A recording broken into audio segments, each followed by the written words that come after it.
Have you ever wondered what it takes to escape a place guarded by armed men, high walls, surveillance cameras, and barbed wire?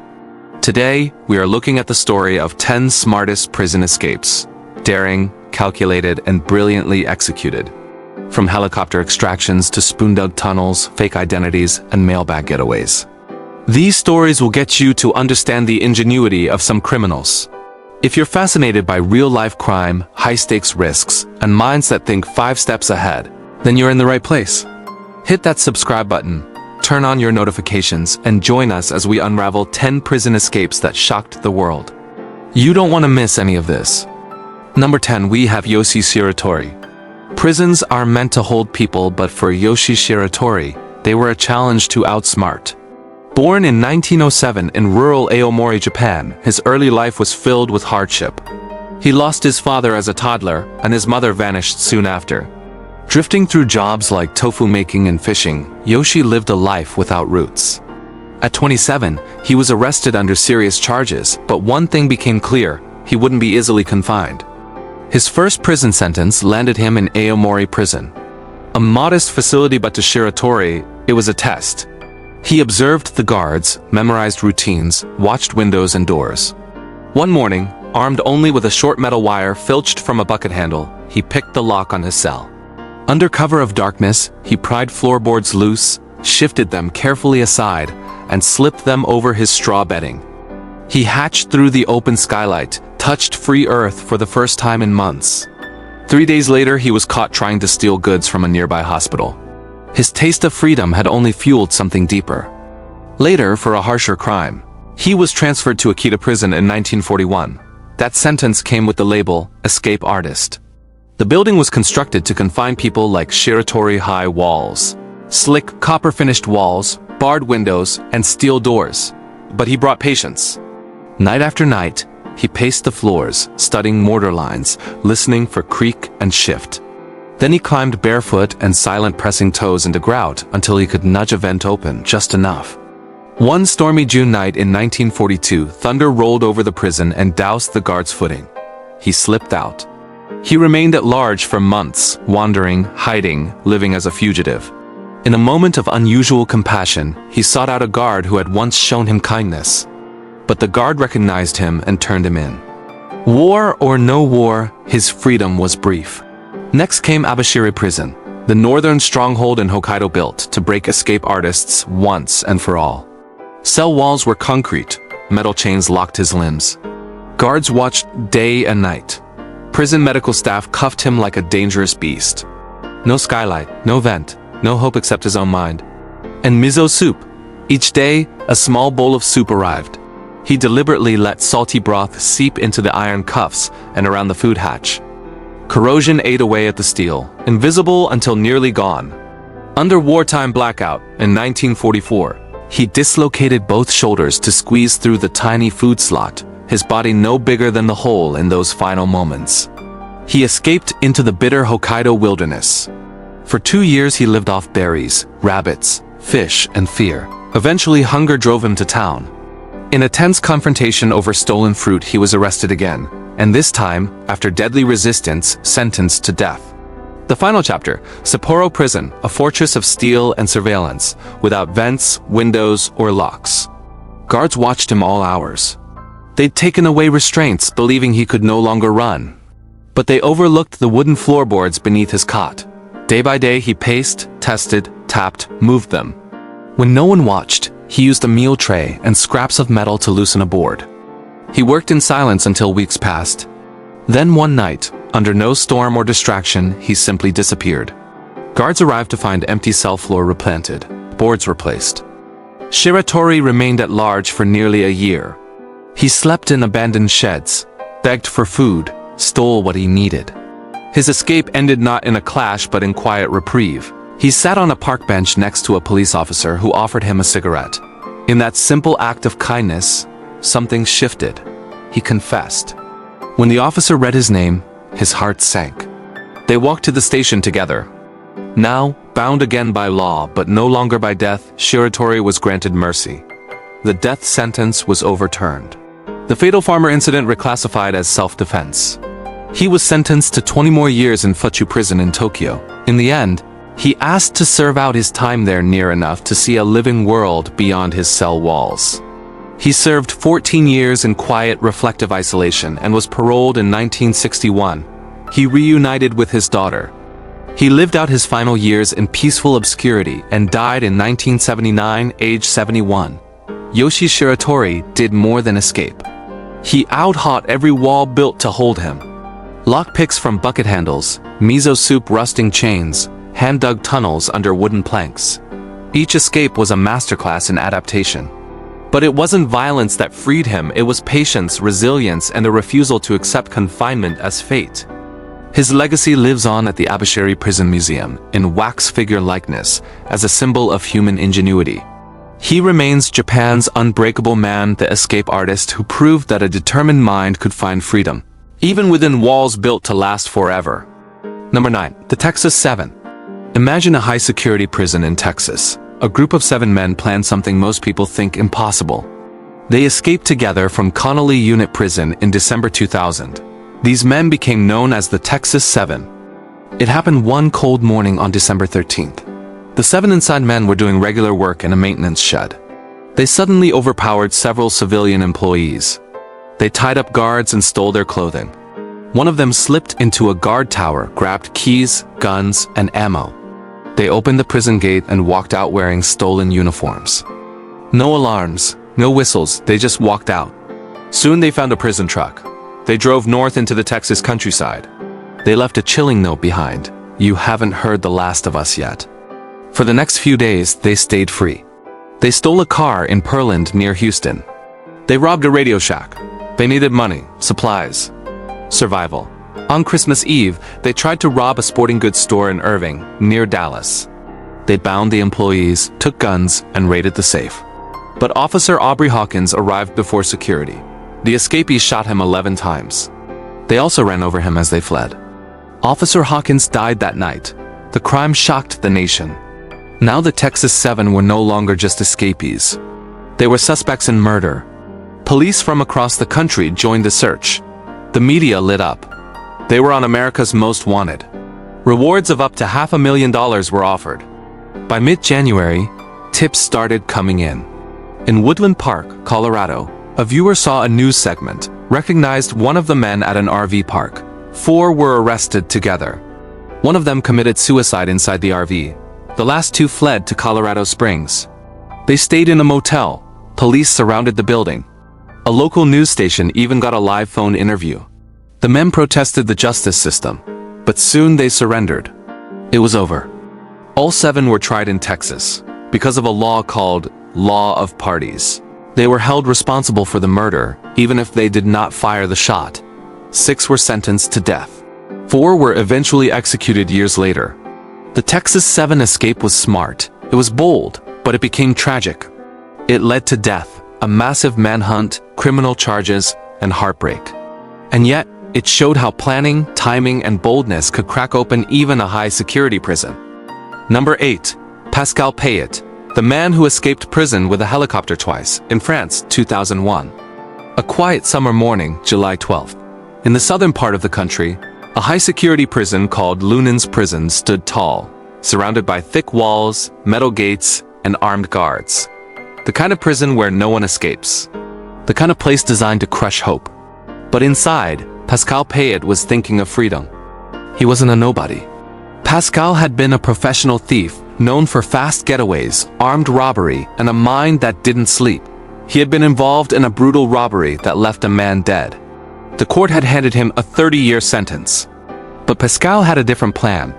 He had already made up his mind. He was not going to grow old in his cell. From the very beginning, he kept his head down, stayed quiet, and started watching everything. The routines of the guards, the timing of the rounds, the way the prison yard looked from above. Every detail mattered. Outside, his friends were working on something that sounded like a movie script. They had rented a helicopter under false names, trained to fly, practiced quick landings and takeoffs. Their plan was as dangerous as it was insane. On the morning of July 12, 2001, the skies were clear. Guards stood on the towers talking, looking down. A few inmates played in the yard. Everything seemed normal. Until they heard a loud chopping sound, like a giant beating drum in the sky. They looked up. A blue helicopter was flying low, heading straight for the prison. Before anyone could react, it hovered over the yard. Prisoners ducked, guards screamed into radios, but it was too late. A rope ladder dropped down. The pilot held it steady. In seconds, Pascal Payet grabbed it and began climbing right there in broad daylight. Other inmates tried to follow, but the plan was for one man only. The helicopter rose into the air and disappeared into the sky. Pascal was free. For 3 months, the police searched France. The media exploded. No one had ever done something like this before. He became a legend, a ghost. They finally caught him in Spain later that year. He was hiding under a fake identity. They brought him back to France with more security than ever. They were determined to never let him out again. He was locked away in solitary confinement. No windows, no visits. Moved from one prison to another every few months, so no one could track his location. But Pascal wasn't done yet. Then came the second escape. This time he helped others. 2 years later, 2003. Still behind bars, Pascal helped plan another helicopter escape, but not for himself. This time, he coordinated the rescue of 3 inmates, all former gang members, from a prison in Grasse. A helicopter flew in and landed on the roof of the prison. The prisoners climbed in, and again they were gone. Free. Pascal wasn't on board. He stayed behind. He was the mastermind, not the passenger. French authorities were stunned. It proved one thing. Even from inside prison walls, Pascal was still dangerous. But he wasn't done yet. Fast forward to July 14, 2007. It was Bastille Day in France, a national holiday. Fireworks in the sky, music on the streets. But something darker was about to happen. At around midday, in Grasse prison, a helicopter appeared again. This time it wasn't flying low, it landed right in the prison yard. Fast, sharp, controlled. Armed men jumped out. In less than 5 minutes, they located Pascal Payet, overpowered guards, and brought him to the yard. He climbed in. The pilot lifted the helicopter, and once again, he escaped from prison. This was his second personal helicopter escape, and his third successful escape operation. The world was in shock. France was embarrassed. Who was this man? How could this keep happening? This time, the manhunt was global. Interpol issued red notices. Airports were on high alert. The French Prime Minister called it a major failure and demanded answers. Pascal went underground. But this time, he didn't have time on his side. Just a month later, he was arrested in Spain again, near Barcelona, hiding in a safe house. He had tried to change his appearance but couldn't stay hidden long enough. When they brought him back to France again, everything changed. Pascal was placed under the highest security classification possible. He was locked in a tiny cell. No windows, no visitors. Not even letters without screening. He was moved between prisons constantly, sometimes every few months, to keep him from building any connection or escape plan. They even assigned helicopters to patrol his prison during public holidays, just in case. Pascal Payet wasn't just a criminal, he was a symbol. A symbol of how brains can sometimes beat bars. Of how prison systems, even at their strongest, can still be broken. What made him different wasn't just that he escaped with helicopters, it was that he planned, organized, and executed every escape with precision. Every move was timed. Every escape took months of work. And despite the danger, he kept trying. No one in France had ever embarrassed the justice system like that. Not once, not twice, but 3 times. Pascal Payet now sits in silence, aging in the darkest corners of France's toughest prisons. But in the minds of escape artists and lovers of crime stories, he'll always be remembered as the man who beat the system not once, but again and again and flew above the law. Escape number 7. The escapees that were never found. The Great Alcatraz Breakout. Alcatraz was a name that carried weight. It didn't just mean prison, it meant the end of the line. A place for the worst of the worst. A place where men who had defied the law were now trapped by it, locked away on a rocky island in the cold, unforgiving waters of San Francisco Bay. They called it The Rock. Surrounded by shark-infested waters, brutal currents, and icy temperatures that could steal your breath in seconds, it was meant to be escape-proof. The guards were heavily armed, watchful, and trained to shoot to kill. No one had ever escaped. No one was expected to even try. But in 1962, 3 men changed that story forever. Frank Morris, John Anglin, Clarence Anglin. Frank Morris was not your average prisoner. He had been in and out of trouble since he was a teenager. Petty thefts turned into grand larceny, bank robberies, and more. But what made him dangerous wasn't just his record. It was his mind. He had an IQ of 133, in the top 2% of the population. A silent, calculating man, Morris had once escaped from the Louisiana State Penitentiary. Nicknamed the Alcatraz of the South, he was transferred to the real Alcatraz in 1960. There, he met the Anglin brothers. John and Clarence Anglin had a rough start in life. Born into a poor farming family in Georgia, they had 13 siblings. The family later moved to Florida, where the boys worked the fields and spent their free time swimming in cold rivers. This detail would later prove crucial. As young adults, the Anglins turned to crime, robbing banks and businesses with little more than toy guns. Eventually, they were caught and sentenced. They tried escaping other prisons more than once. So like Morris, they were moved to Alcatraz, where the incorrigibles were kept. Over time, the three became friends. By 1961, the prison placed all three in adjacent cells. That's when the plan began. The mastermind behind the operation was Frank Morris. But it would take all three men and a fourth, Alan West, who would eventually be left behind to carry it out.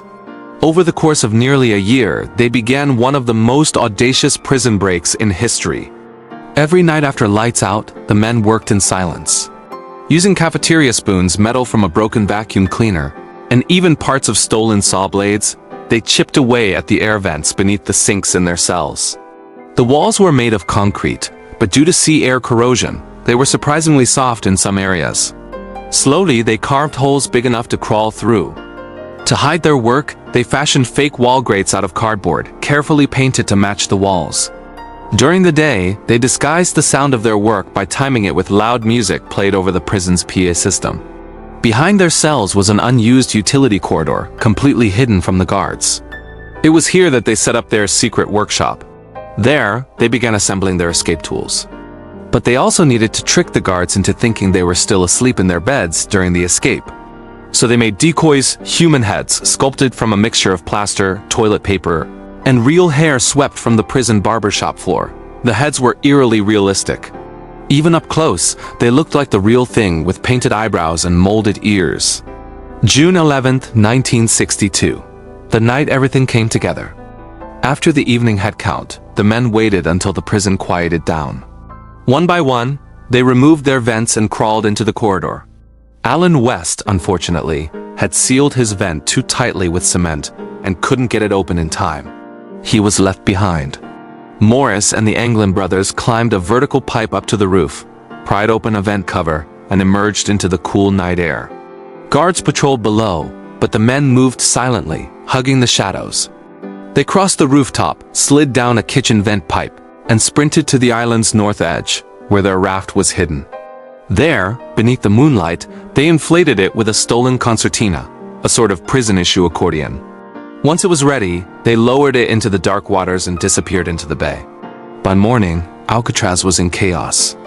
At 7 a.m., a guard noticed that Frank Morris wasn't responding to wake-up calls. He reached into the cell, and the dummy head rolled to the floor. The alarm was raised. Sirens blared. Guards rushed from every corner of the prison. A full lockdown began. The FBI, Coast Guard, and local law enforcement launched a massive search. Planes circled overhead. Boats swept the bay. Roads were blocked. Police interviewed anyone who might have seen something. But there were no signs. Within days, bits of evidence surfaced. A deflated raft washed up on Angel Island, about a mile from Alcatraz. A paddle was found nearby. Later, a life vest turned up on the shore. But there were no bodies, no footprints, no stolen boats. Nothing more. The FBI's official conclusion was that the men drowned. The water, they said, was too cold, the currents too strong. But many experts disagreed. The Anglin brothers had grown up swimming in freezing waters. The raft was well made. And someone, possibly more than one person, reported seeing men on the shore that night. Then came the stories. Family members of the Anglin brothers claimed they received unsigned postcards, cryptic messages, and even Christmas cards. One family friend said he met the brothers in Brazil in the 1970s. In 2013, A mysterious letter arrived, supposedly from John Anglin.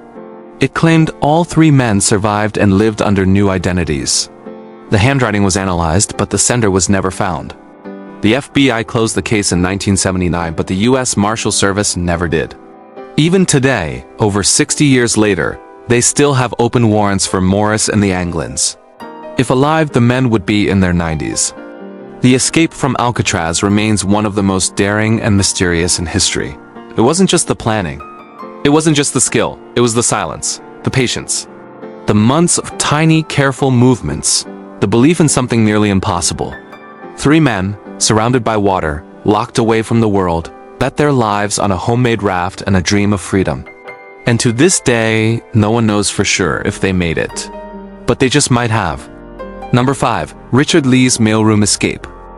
In the spring of 2006, at a high-security prison in Pollock, Louisiana, a man named Richard Lee McNair quietly plotted one of the boldest escapes in U.S. prison history.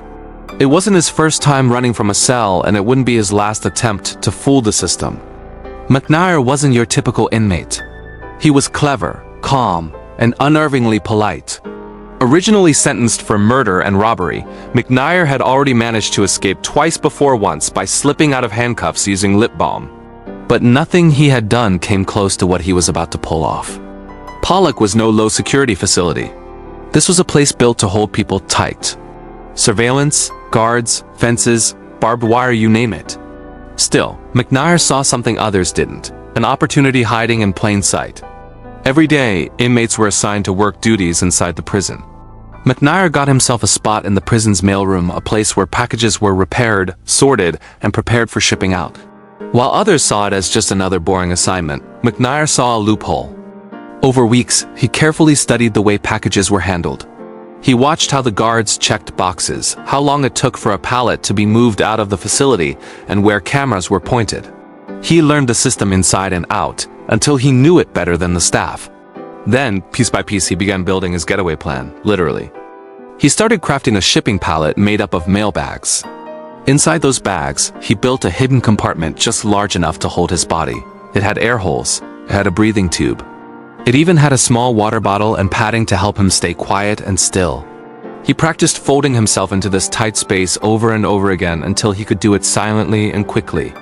Finally, on April 5th, 2006, everything was in place. That morning, McNair reported to the mailroom like it was any other day. As the shift neared its end, he slipped inside the hidden space in the pallet. His coworkers, unaware of his plan, stacked mailbags over the top, sealed the pallet with shrink wrap, and rolled it onto a forklift. Just like that, McNair was wheeled out of the prison gates under the watchful eyes of guards and surveillance cameras. And not a single alarm went off. Hours later, when the pallet was placed in an open area outside the building, McNair broke free from the shrink wrap and ran. No fences, no sirens, just open air. He vanished into the Louisiana heat like a ghost. The prison staff didn't even realize he was missing until they did a head count hours later. By then, McNair was miles away.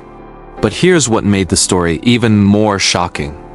Later that day, a police officer in a nearby town spotted a man jogging along the train tracks. Suspicious, the officer stopped and asked for ID. The man calmly explained that he was just out for a run, passing through town on a long trip. No ID on him, he claimed, but his name was Robert Jones. The officer asked a few questions. The man answered everything smoothly, no stutters, no sweat. After a few minutes, the officer let him go. That man? Richard Lee McNair.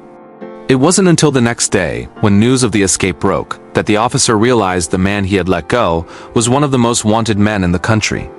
McNair stayed on the run for more than a year and a half, traveling through the US and even crossing into Canada, where he managed to avoid capture by constantly changing his look, identity, and location. He used fake names, carried false papers, and even charmed locals into thinking he was just a friendly visitor. It wasn't until October 2007 that Canadian authorities finally caught him in New Brunswick, after spotting someone who matched his profile during a routine check. McNair was returned to the US and placed in the ADX Florence Supermax prison, a facility known for holding the most high-risk inmates, including terrorists and escape artists. Their escape was no longer just unlikely, it was impossible.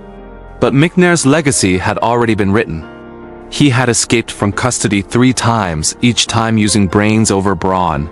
No fights, no weapons. Just creativity, patience, and a deep understanding of the systems meant to hold him.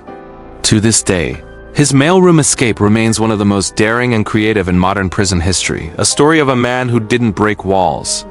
He outsmarted them. And that's it for part 1 of the 10 smartest prison escapes. From Japan's unbreakable man to the silent raft builders of Alcatraz, and the man who literally mailed himself to freedom. These stories prove one thing: you can lock the body, but sometimes not the mind. But we're just getting started. In part 2, we'll reveal even more escapes bolder, riskier, and some that still puzzle authorities to this day. So hit that subscribe button, turn on the bell, and get ready for part 2, where the escapes only get smarter, faster, and more unbelievable. Until then, stay sharp, stay curious.